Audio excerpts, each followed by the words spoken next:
बिस्मिल्लाहिर्रहमानिर्रहीम। अस्सलाम वालेकुम।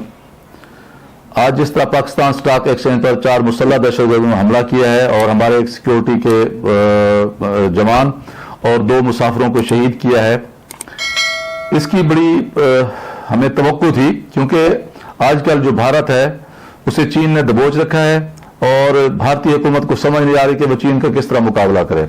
आए रोज चीन उसकी भारत की मुख्तलिफ इलाकों में कब्जा भी कर रहा है और उसके फौजियों को मार भी रहा है और बहुत सारे उनके जख्मी भी हैं, बहुत सारे उन्होंने यरगमार भी बनाए हुए हैं और मोदी को समझ नहीं आ रहा कि मैं क्या करूं। आज मोदी ने अपना जो इंतकाम है वो पाकिस्तान से लिया है और जो ये जो दहशतगर्द है जिन्हें अब BLA कह रहे हैं कि हमारे लोग थे और उन्होंने उसकी एक ट्विटर अकाउंट से उसकी तस्वीरें भी जो है ना जारी की हैं, तो ये BLA जो है वो इंडिया के इशारे पे चल रही है। यही BLA थी जिसने 2 साल पहले भी चीनी कौंसलेट कराची में एक हमला किया था और आज जो हमारी फोर्सेज हैं वो बता रही हैं कि आज के हमले के में और जो 2018 में चीनी कौंसलेट पे हमला किया गया था, इनकी जो नौयत एक जैसी है और एक जैसी ही तरबियत याफ्ता लोग लग रहे हैं।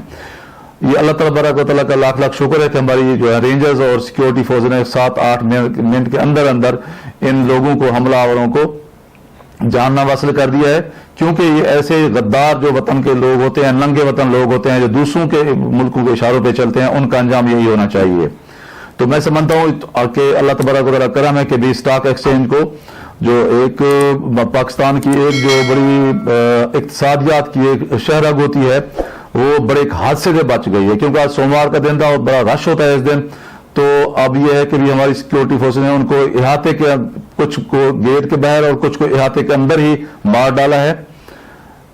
ताहम अब देखना यह है कि भी वो लोग जिन्होंने चीनी कौंसलेट पे हमला किया था उन्हें हमारी फोर्सों ने अफगानिस्तान की सरजमीन पे जाकर जो है ना मारा था। इंशाअल्लाह ताला आज जो भारत ने हमारे पाकिस्तान की जो हमारी एक बड़ी जो हमारी इक्तिसादी एक बड़ा वाइटल सेंटर है उस पर जो हमला किया है, पाकिस्तान इंशाल्लाह उसका जल्द ही जो है बदला चुका देगा। लेकिन बहरहाल आज का वाक़या ये भी हमें बताता है कि जिस तरह फोर्सेज ने बर वक्त कार्रवाई की है, हमें बहुत मजीद अपने आप को तैयार रखना चाहिए, क्योंकि बुखलाया हुआ भारत और शिकस्त खुर्दा भारत किसी वक्त भी कहीं भी हमला कर सकता है। वो अफगानिस्तान के जरिए भी हमला कर सकता है, वो BLA के जरिए बलूचिस्तान में हमला कर सकता है। आज भी उसने BLA के जरिए कराची में खून का एक ड्रामा रचाया है। तो इसी तरह हमारी जिस तरह जो LOC है वहां भी रोजाना आए रोज हमारे इस तरह के सिलसिले उसके चलते रहते हैं।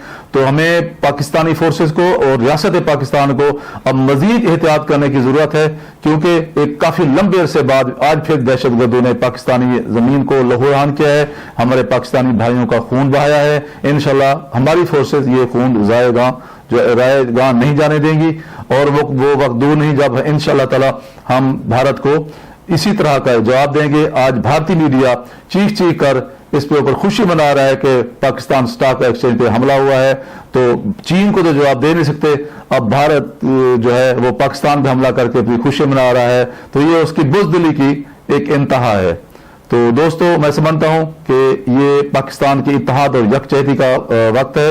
हमें बाहिस्से कौम इन चीज़ों पर निगाह भी रखनी है और अपने दुश्मनों से गाफिल भी नहीं रहना और दहशतगर्द से लड़ने के लिए भी अभी हमें एक बहुत लंबा अरसा सफर जो है तय करना है। बहुत शुक्रिया, आपसे गुजारिश है कि मेरी इस वीडियो को ज़्यादा लाइक कीजिए, शेयर कीजिए। मैं जो है आज की जो इस कार्रवाई में हमारी रेंजर्स ने और सिंध पुलिस ने और बाकी सिक्योरिटी फोर्स ने जिस तरह बार वक्त कार्रवाई की है, मैं उन्हें सलाम पेश करता हूं और पूरी कौम की तरफ से उनकी तहसीन करता हूं। बहुत शुक्रिया। अस्सलाम वालेकुम।